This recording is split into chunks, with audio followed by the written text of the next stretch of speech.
Dans la ville de Tchon, la question d'eau potable en cette saison de sécheresse reste une équation à tête chercheuse. Pour s'approvisionner du précieux liquide, il faut braver les kilomètres. Pour pallier à ce manque, l'exécutif municipal a interpellé un premier chef. En ce début d'année 2020, les populations de la ville de Tchon continuent de sombrer dans les nuits noires. La cause, les délestages à répétition de la société en sorte de la distribution de l'énergie électrique. Pour résolver la difficulté, l'exécutif municipal entend poursuivre sa politique d'éclairage public à panneaux solaires, démarré pendant la précédente année budgétaire. Le pari d'éclairage, ce qu'on a,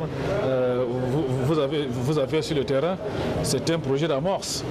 Il y a d'ici quelques jours, on va entamer la deuxième phase et puis il y aura la troisième phase.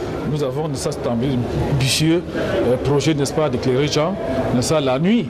C'est la 6e fois qu'il est doté la commune de Tchang de faire d'un budget pour son développement. Notre commune désormais en 2020 est dotée d'un budget à la hauteur, n'est-ce pas, de ses aspirations pour cette période, n'est-ce pas, de sa vie. D'autres enjeux pour assurer l'assainissement de la ville de Tchon reposent sur la question de la gestion des déchets qui jonchent les artères de la cité. Les efforts doivent plus encore y être concentrés. L'état des infrastructures routières constitue un autre problème majeur. Pour l'exercice 2020, le budget de la commune de Tchon, équilibré en recettes et en dépenses, à la somme de 2,660,206,319 francs CFA, soit en hausse de 133,226,321 francs CFA en valeur absolue et 1,86% en valeur relative. Il devra permettre à l'équipe municipale en place de relever les différents défis. Les mêmes soucis font partie du quotidien des populations de Bafoussam 2e. En 2020, plusieurs défis attendent l'exécutif de cette commune. Pour y parvenir, la somme d'1 milliard devra être mobilisée. C'est du moins le budget qui a été voté pendant la session du conseil municipal consacrée à l'examen et au vote du budget 2020. Lequel budget, pour sa mobilisation, nécessite l'appui et l'apport de tous les acteurs intervenant dans le processus. Ce que nous pouvons retenir sur ce budget,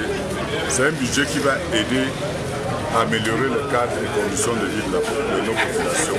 Nous avons le secteur de l'éducation de base, la santé et les routes. Donc voilà un peu quelques priorités. Nous demandons à la population, les chefs de quartier, les FMO, la tutelle, le centre divisionnaire des impôts, qu'ils nous aident à collecter les impôts et taxes et reverser dans les caisses de la commune. Ceux qui veulent payer les impôts viennent soit à la mairie ou aillent au centre divisionnaire des impôts pour payer. Les prochaines joutes électorales se tiendront le 9 février prochain. Les populations auront le choix de renouveler leur confiance à l'exécutif actuel ou changer.